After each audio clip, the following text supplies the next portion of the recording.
waxay ku saabsan tahay shirkayga jarayda galabtu ururada aynu qaybta ka nahay caalamiga ama goboleed iyo baaqyadii ka soo baxay isdaba joog ah inaan halkan kaga jawaabno gaar ahaan kii ugu dambeeyay ee ka soo baxay golaha nabadda iyo ammaanka ee midowga Afrika kii ka soo baxay golaha ammaanka qaramada midoobay iyo saaxiibadii waxaan xoogga saaraynaa kii Afrika dowladda federaalka Soomaaliya khamiistii 22 bishan waxay shacabka Soomaaliyeed la wadaagtay dareen ay ka qabtay natiijada shirkii golaha nabadda iyo ammaanka Afrika ee ka socday xarunta midowga Afrika shirka waxa shir gudoominayay dowladda Djibouti sidaan hore idinku sheegayna go'aamadii shirka ka soo baxay waxa ku jiray qaar ka hor imanaya madax bannaanida jamhuuriyadda federaalka Soomaaliya qodobada badan marka laga tago saddex qodob baan isdul taagi doonaa shirkan qodobka koowaad waa soo dhaweynaynaa waa qodobka ku saabsan ergeyga gaarka ah ee Afrika ee nagala shaqayn doona arrimaha doorashooyinka sida alla wada socotaana madaxweynaha jamhuuriyadda federaalka Soomaaliya Maxamed Cabdullaahi Farmaajo wuxuu ka codsaday madaxweynaha midowga Afrika ahna madaxweynaha jamhuuriyadda Congo Democratic Republic of Congo Felix Tshisekedi inuu African Union ku ay u soo diraan ergey gaar ah oo kala shaqeeya hirgelinta xeerkii jahaynta doorashooyinka ee baarlamaanku soo saaray 12 Abriil ee shacabka Soomaaliyeed siinayay codka iyo matalaadda buuxda ee dimuqraadiga waan soo dhaweynaynaa in golaha nabadda iyo ammaanku ay ayideen soo jeedinta madaxweynaheena laakiin waxaan dareen ka qabnaa laba qodob oo kale qodobkan ka qabnaa waxa weeye waanu dareen ka muujinaynaa iyo su'aal golaha nabadda iyo ammaanka Afrika ee loo yaqaano PSC Peace and Security Council wuxuu cambaareeyay go'aankii golaha baarlamaanka Soomaaliya ee 12 Abriil ee ku saabsanaa in dalku aado doorasho qof iyo cod ah iyo matalaad shacab oo dhameystiran ma jiro urur caalami ah ama urur goboleed oo sharciyan cambaarayn kara go'aan baarlamaan dal madax bannaan arrintaas waxaan u sheegaynaa inaanay ahayn sharci iyo dhaqan dawladnimo dowladda federaalka Soomaaliyana ma soo dhaweynayso cambaaraynta qodobka kale ee isagana aanu dareen ka qabna aanu rabno inaan shacabka Soomaaliyeed la wadaagno waxa weeye arrinka ku saabsan ciidamada qalabka sida qodobkaasi waxaan u aragnaa mid niyad jabinaya ciidamada qalabka sida Soomaaliya inkastoo qalbigoodu yahay qalbi xadiida oo aan marnaba ka tanaasuleynin difaaca dalkooda haddana qodobka ka soo baxay Peace and Security Council-ka Afrika wuxuu u muuqdaa qodob niyad jabinaya ciidamada qalabka sida Soomaaliya shirka waxa ka soo baxay in loo soo jeediyay ciidamada nabad ilaalinta ee u jooga dalkeena AMISOM inay la socdaan ama monitor gareeyaan dhaqdhaqaaqa ciidamada qalabka sida Soomaaliya ciidamada AMISOM inay la socdaan ama monitor gareeyaan dhaqdhaqaaqa ciidamada qalabka sida Soomaaliya waa arrin runtii la yaab leh arrinkaasi waa sharci darro mar labaadkana wuxuu si cad uga hor imanayaa mandate-ka ama waajibaadka shaqo ee AMISOM oo ku cad qaraarka golaha ammaanka Security Council-ka United Nations-ka ee tirsigiisu yahay 2568 ee soo baxay 12 March 2021 Security Council-ka ama golaha ammaanka qaramada midoobay waa hay'adda ugu sarreysa ee sharciyada dunida soo markaa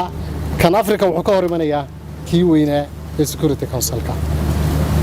oo aanu ayidsanahay wuxuu kaloo ka hor imanayaa qorshaha Soomaaliya ee mas'uuliyad kala wareegidda ciidamada AMISOM sida la wada socoteen ciidamada Soomaaliya labadii usbuuc ee soo dhaafay waxa ku arkaysay inay mas'uuliyaddii kala wareegayaan AMISOM Somali Transitional Plan STCP oo soo baxay Febraayo 2021 duniduna og tahay dalkuna og yahay ra'iisul wasaaruhuna saxaxay ayay qorshahaasna ka hor imanayaan mar saddexaadka waxa ay gaf ku tahay sharafta qabka iyo haybadda ciidamada qalabka sida ee Soomaaliyeed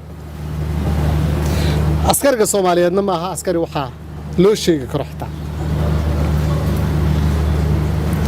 arrinkaas golaha nabadda iyo ammaanka Afrika uu soo jeediyay wuxuu taageero iyo hiil u noqonayaa culayskana ka qaadi karaa ururada argagixisada ee ciidamada qalabka sida ee Soomaaliyeed habeen iyo maalin dagaalka kula jira yaa ka dambeeyay warqoraalkan waxa dadaal badan ku bixiyay labadii wadan ee aanu sii sheegnay Khamiistii waa Kenya iyo Djibouti Kenya lama yaabanin oo waa hore ayaanu culaaqaad kala qaadanay nin baa waxa la yiri ninkii hebel baa ku caynayay wuxuu muxuu caayaa col baabanu nahay ina coltiin haduu ku caayay isla Kenya lama yaabanin waxaanu isku haynana shacabka Soomaaliyeed oo og yihiin oo wakiiska badda oo ay leeyihiin ka tanaasula baddiina annaguna aan leenahay ka tanaasulimayno waa u dhimanaynaa dhulka yaga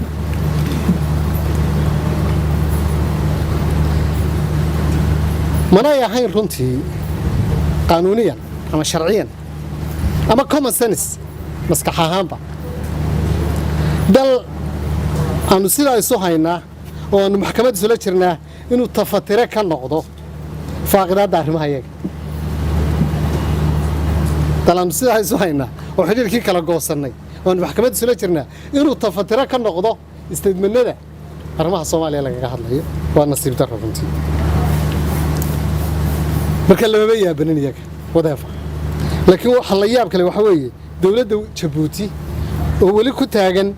jidkii aanu uga dignay 4 bilood ka hor kursigan maanta waxaan doonayaa shacabka Soomaaliyeed u sheego kursigan maanta guddoonka golaha nabadda iyo ammaanka Afrika ay ku fadhido Djibouti xubinimada iyo guddoonka waxa lahaa Soomaaliya laakiin waanu u daynay waxaanu dhimay walaalaheen ha fariisteen Djibouti baanu u daynay taasaan rabnaa la wadaagno Soomaaliya xaq u lahayd oo soo martay Djibouti Soomaaliyana wali ma qabo kursiga haddana kalsooni iyo walaalnimo aanu dhimay idinku sii wata markay taasi dhacdo markaa maxay ku xasuusinaysaa aniga waxay xasuustay shakhsiyan gabaygii dhowdaan ee garnaqsiga 1974 geedku koraayaba ninkan barigan talayay ilaa antay goynayaan gacalkay muday gacantii maroodiga ninkan galab ka sii daayay isna gows libaax igu ridaan gacalkay muday ninkan buurta gunadeeda dheer anigu gaarsiiyey ee gunteeda igu celinayaan gacalkay muday halka uu dhaafimaayo shacabka Soomaaliyeed baan u daynayaa sababta iyo jawaabta iyo su'aasha why maynaan ka yeeleen dawlad Soomaaliyeed in kursi ay fadhido lagu dhibaateeyo walaalaheen Djibouti nafa ugu dambayn waxaan wadamada Afrika ugu baaqaynaa inay ka wada shaqeeyaan nabadda ammaanka iyo iskaashiga qaaradooda mushkiladoodana ay ku xaliyaan xeerarkooda iyo axdiyada degsan waxaanu si cad u sheegaynaa Soomaaliya inaanay kalsooni ku qabi doonin shirar lagaga hadlayo arrimaha Soomaaliya oo ay gudoominayaan ama ka talinayaan wadamada aanan heshiiska ahayn taas oo uu ogolaanayo qodobka 11aad ee borotokoolka golaha nabadda iyo ammaanka waa kan laftiisa oo si cad u sheegaya inaan meel looga soo wada jeesto go'aanna laga qaato wixii waxyeelaya madax bannaanida dal Afrikaan markay sovereignty-ga madax bannaanida iyo qarannimada tagto axdiga ku qoran borotokoolkiisa gaarka ah ee ku sii qoran golaha ka tirsan midowga Afrika ee ammaanka iyo nabaddu wuxuu sheegayay in meel looga soo wada jeesto si loo ilaaliyo madax bannaanida dalka in baarlamaanka lagu xadgudbo ciidanka lagu xadgudbo qarannimada lagu xadgudbo yeelin laakiin waxaan soo dhaweynaynaa go'aamadii ka soo baxay golaha ammaanka qaramada midoobay lagu taageeriyay dawladnimada Soomaaliya waxaan ayideynaa wadamadan saaxiibka nahay oo ugu horeeya dalka Mareykanku oo hiil iyo hoob la garab taagan dalka Soomaaliya waxaanu garab taaganahay qof kasta oo abaal noo galay waa garab taagannahay waananu ognahay qof kasta oo gef naga galayna waa ognahay shacabka Soomaaliyeedna waxaanu la hadlaynaa inay ogaadaan marxaladda dalku marayo iyo in xukuumaddu dadaal ugu jirto sidii loo hanan lahaa madax bannaanida iyo qarannimada Jamhuuriyadda Federaalka Soomaaliya